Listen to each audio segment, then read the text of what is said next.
أعوذ بالله من الشيطان الرجيم. بسم الله الرحمن الرحيم.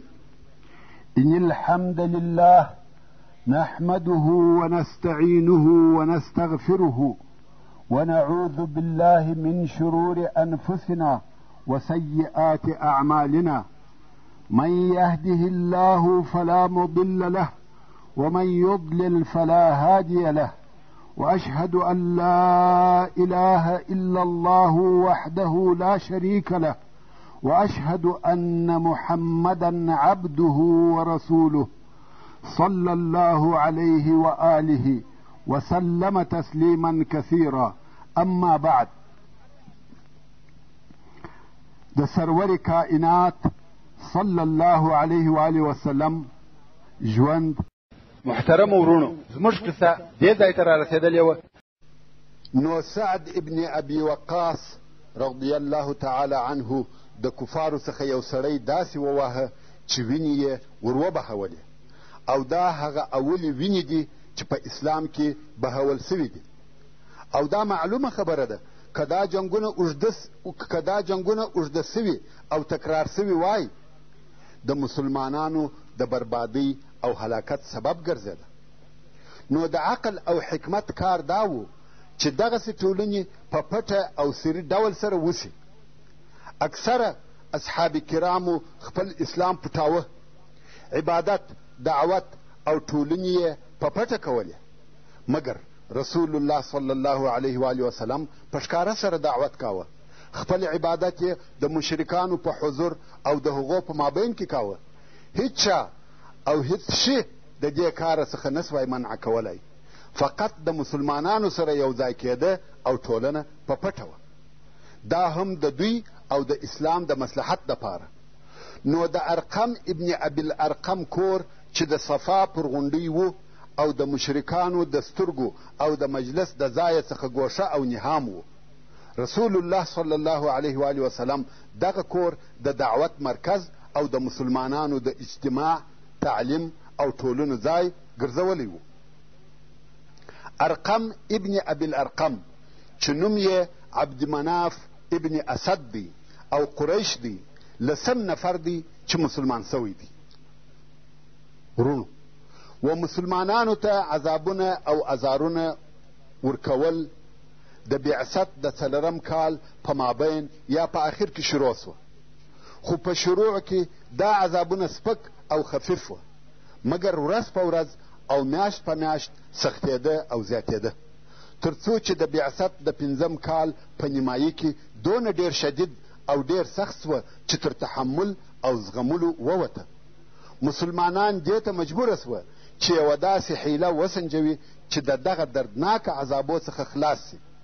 په دغه سختو حالاتو کې سورة الکهف نازل سو چې په هغه کې د داسې سوالو جوابونه وه چې مشرکانو د رسول الله صلی الله علیه و آله وسلم څخه کړي وه. مګر په دې صورت کې درې قصې هم وې چې په هغه کې د الله جل جلاله د طرفه و خپلو مؤمنو بندګانو ته واضحه اشارې وې. اول، د اصحاب کهف په قصه کې دا لارښوونه وه که کم وخت څوک پر خپل دین وبیریږي نو دې د کفر او ظلم د ځایه څخه هجرت وکړي. الله عز وجل د سورة الکهف په 14 نمبر آیات کې فرمایي: وَإِذِ اعْتَزَلْتُمُوهُمْ وَمَا يَعْبُدُونَ إِلَّا اللَّهَ فَأْوُوا إِلَى الْكَهْفِ يَنشُرْ لَكُمْ رَبُّكُمْ مِنْ رَحْمَتِهِ وَيُهَيِّئْ لَكُمْ مِنْ أَمْرِكُمْ مِرْفَقًا.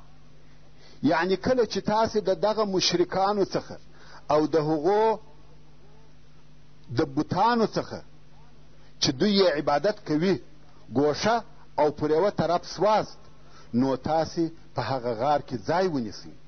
ستاسې رب به و تاسې ته خپل رحمت نشر کړي او ستاسې د کار جوړولو او ګزارې کولو او خوشحالۍ اسباب به درته مهیا او اماده کړي. دا خبره اصحاب کهف په خپل مابین کې سره وکړه. ویل څرنګه چې موږ د مشرکانو د دین څخه جلا یو، نو په ګزاره کولو کې هم باید د دوی څخه جلا سو. او څرنګه چې د دوی د باطلو معبودانو څخه جلا یو نو باید د هره طرفه یې ورسره وشکوو. دوهم، د موسی او خضر علیهم السلام قصه پکښې وه چې د هغې څخه بیا دا معلومېده چې د حالاتو نتیجه همیشه پر ظاهري قسم نه وي، بلکې ډېر ځله کار د هغه پر عکس وي چې ته په ظاهره سره وینې. په دې کې دا نرمه او لطیفه اشاره وه چې دغه جنګ چې نن ستاسې پر ضد روان دی ډېر ژر به سرچپه او عکس واوړي، او دغه مشرکان که ایمان را نه وړي ستاسې د لاسه به شپې پر آرامه نسي تېرولی.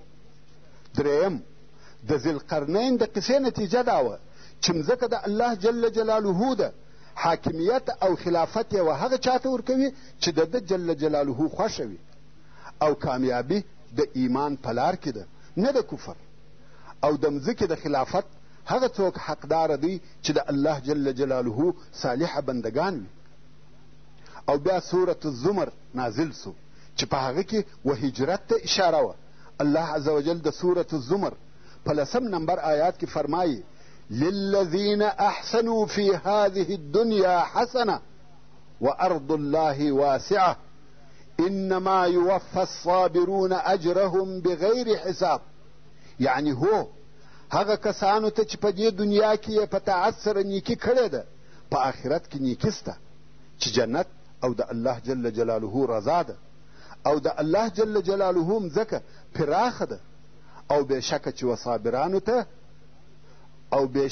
وصابرانو ته به بې حسابه اجر او ثواب ورکول سي. او رسول الله صلی الله علیه و آله وسلم ته دا ور معلومه وه چې هلته په حبشه کې یو عادل پاچا دی چې نوم یې اسحمه النجاشي و چې د هغه په ملک کې څوک پر چا ظلم نسي کولی. اوس چې رسول الله صلی الله علیه و آله وسلم دغه تکلیف او آزارونه ولیده چې قریش مسلمانانو ته ورکوي، حتی اوس کفارو د زبیر ابن العوام، د سعد ابن ابي وقاص، عثمان ابن عفان په آزارولو شروع وکړه. حتی ابو بکر صدیق رضی الله تعالی عنه ته تکالیف او آزار ورکوي چې دا ټوله د قریشو د محترمو کورنیو او سردارانو څخه وه. مسلمانان په ډېر تکلیف کې دي او ژوند یې ډېر سخت سو، او ویلې ده چې عذاب ورځ په ورځ زیاتیږي. اصحاب کرام په سختو عذابو او آزارو کې شپې تېروي. نو رسول الله صلی الله علیه و آله وسلم اصحاب کرامو ته وفرمیل که ستاسې څخه څوک غواړي چې د مکې مکرمې څخه ووځي او حبشې ته هجرت وکړي ولاړ دې سي، ځکه هلته په حبشه کې یو پاچا دی چې د هغه په پاچهۍ کې پر چا ظلم نه کیږي. د بعثت په 5م کال او د رجب په میاشت کې د اصحاب کرامو اولې ډلې و حبشې ته هجرت وکړي چې دا ډله 12 سړي او 4 ښځې وې چې د دې ډلې مشر عثمان ابن عفان رضی الله تعالی عنه و، او د ده سره د ده زوجه د رسول الله صلی الله علیه و آله وسلم لور رقیه رضی الله عنها ورسره وه. او رسول الله صلی الله علیه و آله وسلم د دوی په باره کې فرمایي پس له ابراهیم او لوط علیهم السلام څخه دوی هغه اوله کورنۍ ده چې فی سبیل الله هجرت کړی دي. او د رسول الله صلی الله علیه و آله وسلم د اصحابو څخه ابو حذیفه او د هغه ښځه زبیر ابن العوام، مصعب ابن عمیر، عبدالرحمن ابن عوف، ابو سلمه او د ده ښځه ام سلمه، عثمان ابن مزعون. مقصد ټوله 12 نفره وه چې هجرت یې وکړي. دغو خلقو د قریشو د بیرې د شپې په تاریکه کې د مکې مکرمې د ښاره څخه ووته، څو و دریاب ته ورسېده او هلته په کښتۍ کې سپاره سوه، څو حبشې ته ورسېده. قریش چې د دوی په هجرت خبر سوه پسې ور ووته. قریش چې د دریاب غاړې ته ورسېده دوی تللي وه، او مسلمانانو هلته په حبشه کې د نجاشي په ښه همسایه‌توب کې په فارغه زړه د خپل رب عبادت کاوه. ابو بکر صدیق رضی الله تعالی عنه هم حبشې ته هجرت وکړي، خو دا هجرت یې پای ته ونه رسېدی، ځکه په لار کې پس له 2 ورځې تګ او سفره څخه د احابیش و قبیلې ته ورسېدی.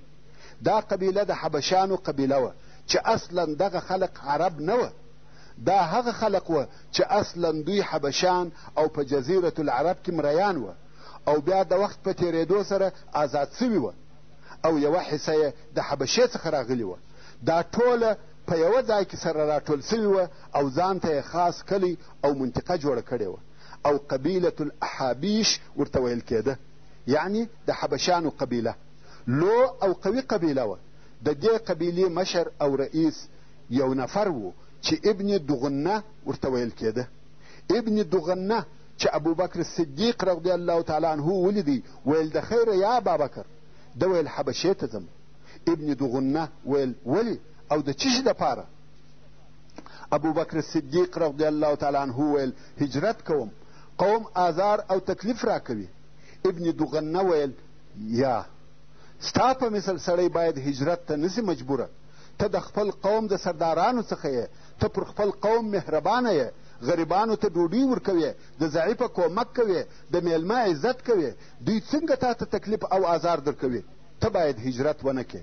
بیرته راځه چې دواړه مکې مکرمې ته ولاړ سو او زه تا ته جوار او امان درکوم. ورونو، د جوار کلمه زموږ په وروسته بیان کې ډېره ذکر کیږي. د پاره د دې چې وویونکو او اوریدونکو ته د دغه کلمې د معنا په سبب مشکلات نسی پیښ، نو به اوس د دغه لفظ مفصله ترجمه وکړو او بیا یې وراګرځولو ته ضرورت نسته. تاسې یې هم ښه په یاد ولرئ. په عربو کې د ژوند طریقه د ځنګله قانون و چې هر زورور به کمزوره خوړی. بې قومه او بې قبیلې نفر هلته ژوند نسوای کولی. هر چا به د خپلې قبیلې په مابین کې ژوند کاوه. که څه هم یوې قبیلې په خپل مابین کې داخلي اختلافات درلوده، خو و نورو د باندنیو قبیلو ته په اتفاق وه. که چیرې د نورو ځایو څخه یو څوک راغلی وای، هغه چا په عربو کې انفرادي ژوند نسوای کولی، تر څو چې یوې قبیلې و هغه ته جوار او امان نه وای ورکړی، یعنی د هغه ساتنه یې پر ذمه نه وای اخیستې. نو به یوې قبیلې په ښکاره او واضحه ډول اعلان وکړي چې دغه نفر زموږ په جوار او ساتنه کې دی. بیا نو نورو قبیلو تعرض نه پرکاوه. دا یو قسم جوار و. او بل قسم بیا داسې و چې یو نفر به په خپله قبیله کې بېکسه و، ورونه یا اولادونه به یې نه درلوده، نو د خپلې قبیلې څخه په امان نسوای پاته کېدلی. نو بیا په دغه خپله قبیله کې د یوه قوي نفر څخه جوار وغوښتی او هغه که به دا د ده غوښتنه قبوله کړه، نو بیا په قبیله کې اعلان وکړي چې فلانی زما په جوار کې دی.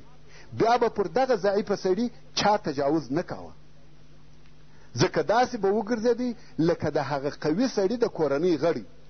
نو خلک به یا د ده څخه بیرېدل یا به د هغه مراعات کاوه. هغه ضعیفه به د هغه قوي په سایه کې په امان ژوند کاوه او دغه ساتنې ته جوار ویل کېده، چې موږ په خپله ژبه کې د دغه جوار پر ځای پناه استعمالوو، وایو پناه یې ورکړه. نو ابن دغنه و حضرت ابوبکر صدیق رضی الله تعالی عنه ته ویل راځه بیرته مکې مکرمې ته ځو او زه تا ته جوار درکوم. دوی دواړه مکې مکرمې ته راغله او ابن دغنه د کعبې شریفې سره ودرېدی او د قریشو په مابین کې یې په لوړ آواز نارې کړه: ابوبکر زما په جوار کې دی، که څوک آزار او تکلیف ورکړي هغه د حبشانو د قبیلې څخه پر آرامه نسي پاته کېدلی. دا خبر و ټولو قریشو ته ورسېدی او حضرت ابوبکر صدیق رضی الله تعالی عنه د ابن دغنه په ساتنه او جوار کې سو، څوک کار نه پلري. ابوبکر صدیق رضی الله تعالی عنه د خپل کور سره یو ځای جوړ کړی و، هلته یې لمونځ کاوه او قرآن مجید به وایه، حتی د کعبې شریفې سره به قرآن کریم وایه. پر قریشو دا کار ډېر تکلیف سو او ډېر په عذاب سوه، خو منع کولی هم نسی، ځکه دی د ابن دغنه په جوار کې دی او د قرآن مجید ویل او اوریدل هم نسی زغملی. نو څو نفره قریش و ابن دغنه ته ورغله، ویل تا ابوبکر ته جوار او امان ورکړي، موږ څه ونه ویل مګر دا چې دی د کعبې سره ناست وي او زموږ خدایانو ته ښکنځل او بدویل کوي، پر دې صبر نسو کولی. ابن دغنه چې هم کافر او مشرک و ابوبکر صدیق رضی الله تعالی عنه ته ورغلی، ویل ما تا ته جوار او پناه د دې دپاره درکړه چې د قریشو د آزاره څخه دې وساتم، نه د دې دپاره چې ته دوی او د دوی خدایانو ته بد ووایه. ابوبکر رضی الله تعالی عنه ویل ما نه ښکنځل او نه بد ویل کړي دي، زه فقط قرآن وایم. ابن دغنه ویل یا زما په جوار کې چې یې قرآن به نه وایه. حضرت ابوبکر صدیق رضی الله تعالی عنه ورته ویل ما ستا جوار بیرته و تا ته در رد کړی دی او زه خوښ یم چې د نورو مسلمانانو په مثل په تکلیف او آزار کې یم، نه ستا په جوار کې. ابن دغنه بیرته خپلې قبیلې ته ولاړی او ابوبکر رضی الله تعالی عنه په مکه مکرمه کې بې له جواره پاته سو. دا د ابوبکر صدیق رضی الله تعالی عنه د نه هجرت کولو سبب و، که نه دی رضی الله تعالی عنه هم په شروع کې د هجرت دپاره رهي سو.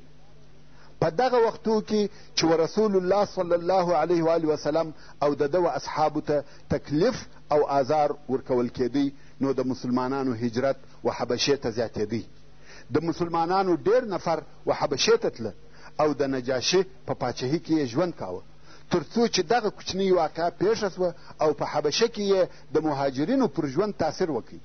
هغه دا چې په مکه مکرمه کې د سورة النجم آخري آیاتونه پر رسول الله صلی الله علیه و وسلم نازل سوه. نو دغه د بعثت د 5م کال د روژې په میاشت کې رسول الله صلی الله علیه و وسلم و حرم شریف ته راووتی او هلته د قریشو ډېره لو ډله ناسته وه چې په دوی کې د قریشو مشران او سرداران هم وه، او رسول الله صلی الله علیه و وسلم ورته ودرېدی او د سورة النجم په ویلو یې شروع وکړه. کفارو چې کلام الله تر دغه د مخه په صحیح شکل نه و اورېدلی، ځکه د دوی پرله پسې کوښښ دا و چې څوک قرآن وانهوري، او همیشه به ځینو و ځینو نورو ته ویل چې قرآن مه اورئ، بلکې د محمد صلی الله علیه و وسلم د قرآن ویلو په وخت کې غالمغال شورماشور جوړوي چې نه تاسې واورئ او نه بل څوک واوري.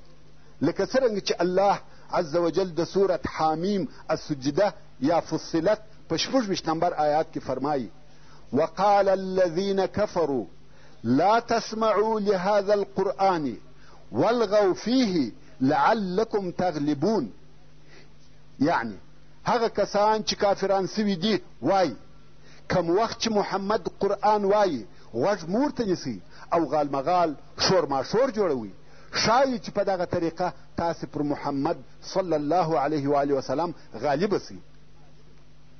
اوس چې کفارو الهي کلام د رسول الله صلی الله علیه و وسلم د مبارکې خولې څخه واورېدی، هغه خپله دښمني یې هیره سوه، د ځانه څخه بېخبره دي، هر یوه په دقت سره غوږ ورته نیولی دی او رسول الله صلی الله علیه و وسلم د سورة النجم آخري آیاتونه ورته تلاوتوي.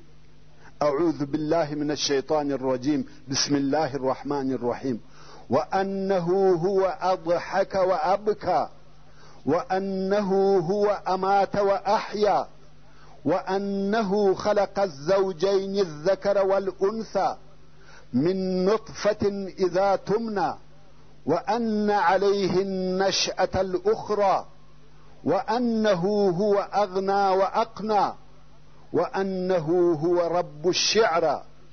څو د سجدې و آیات ته ورسېدی فاسجدوا لله واعبدوا. پس له ویلو د دغه آیات رسول الله صلی الله علیه و وسلم سجده وکړه. کفار چې د دغه آیاتو تر تاثیر لاندې راغلي وه د ټولو څخه بې اختیاره سجده وسوه.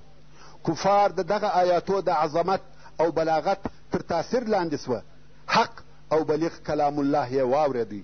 نو د قریشو ټولو سردارانو او اهل مکه چې دلته حاضر وه ټولو سجده وکړه، بې له یوه ضعیفه سپینږیري او بدبخته سړي چې هغه سجده ونه کړه، فقط خاورې یې د مځکې څخه راپورته کړې، پر سر یې واچولې یا یې په تندي پورې وموښلې، ویل ما لره دغه بس او کافي دي.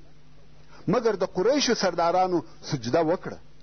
هغه کار ځینې پېښ سو چې دوی د هغه د منع کولو دپاره په کلو کلو ډېر کوښښونه کړي وه. کم وخت چې قریشو ولیده چې د محمد صلی الله علیه و وسلم خبرې دونه تاثیر لري چې حتی دوی هم د هغه تر تاثیر لاندې راغله او خبره تر دې ځایه ورسېده چې دوی هم سجده وکړه. دا کار پر قریشو ډېر دروند سو. تر اوسه دوی خلق منع کول چې د محمد صلی الله علیه و وسلم د خبرو تر تاثیر لاندې نسي، او اوس په خپله دوی سجده وکړه. قریش ډېر غمجن وه، دا خبر په خلقو کې نشر سو چې قریشو د محمد صلی الله علیه و آله وسلم و خبرو ته یا د محمد صلی الله علیه و آله وسلم د خبرو په واسطه سجده وکړه او د حبشې و مهاجر مسلمانانو ته دا خبر داسې ورسېدی چې قریش ټول و اسلام ته داخل سوه سجده په اسلام بدله سوه هغو کسانو چې دا خبر ومنئ چې رښتیا هم قریش و اسلام ته داخل سوي دي نو د دغه کال د شوال په میاشت کې بیرته د حبشې څخه و مکې مکرمې ته رارهي سوه ځکه دوی ویل قوم و ایمان راوړي او تر دې وروسته موږ ته آزار نه راکوي نو موږ ولې ژوند په هجرت کې او د رسول الله صلی الله علیه و آله وسلم څخه لرې تېروو ورونو تاسې پوهیږئ چې هجرت په خپله د عذابو او دردو د اقسامو څخه یو قسم درد او عذاب دی چې د دین په لار کې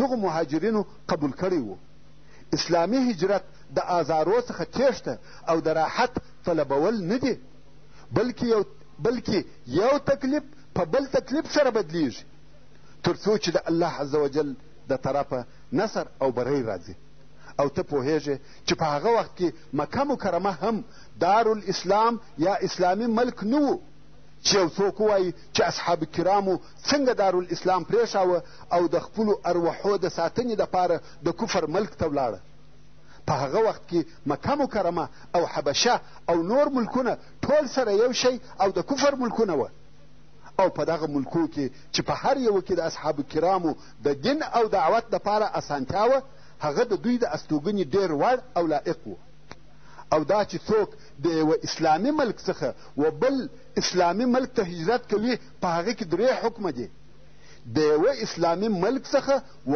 بل اسلامي ملک ته چې هجرت کوي په هغه کې درې حکمه دي یا دا چې دغه هجرت واجب دی یا دا چې دغه هجرت مباح دی یا دا چې دغه هجرت حرام دی اول د خپل ملک او وطن څخه و بل اسلامي ملک ته هغه وخت هجرت واجب دی چې مسلمان په دغه خپل ملک کې اسلامي شعائر لکه لمونځ روژه اذان او حج نسي ادا کولی دوهم د خپل وطن څخه بیا هغه وخت و بل اسلامي ملک ته هجرت مباح او جائز دی چې په دغه خپل ملک کې داسې تکالیف وررسیږي چې د ده ژوند ورتریخوي نو دته دا جائزه او روا ده چې د دغه خپله ملکه څخه و بل اسلامي ملک ته هجرت وکړي دریم هغه وخت بیا هجرت حرام دی چې د ده په هجرت سره د اسلامي واجباتو څخه یو واجب پاته کیږي او بې له ده بل څوک هغه نسي پر ځای کولی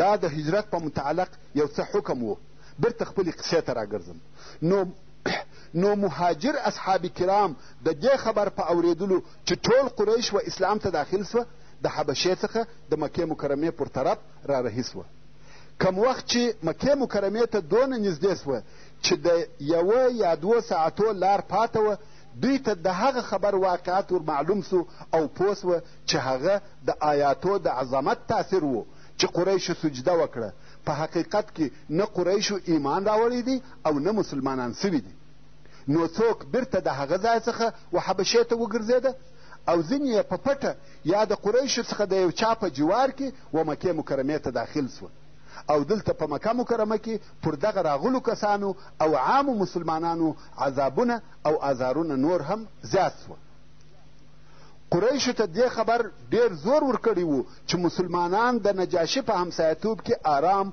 او هوسا ژوند کوي او رسول الله صلی الله علیه و آله وسلم د مسلمانانو دپاره بله چاره نه لیده بې له دې څخه چې دوهم وار بیا د حبشې د تګ مشوره ورکړي او دغه دوهم وار هجرت تر اول وار ډېر سخت او مشکل و ځکه دا وار قریش ورته ویښ او بیداره وه او دا یې اراده وه چې هجرت ته به نه پرېږدو خو بخت د مسلمانانو ملګری و او الله عز وجل دا سفر ورته آسانه کوي د مخه تر دې چې قریش پسې ور ورسېږي مسلمانان حبشې او نجاشي ته رسېدلي وه او په دې وار کې د نرانو څخه 3 نفرو هجرت وکړي او 18 یا 19 ښځې هم ورسره وې وصلى الله تعالى على خير خلقه محمد وآله وأصحابه وأهل بيته أجمعين والسلام علیکم ورحمة الله وبرکاته.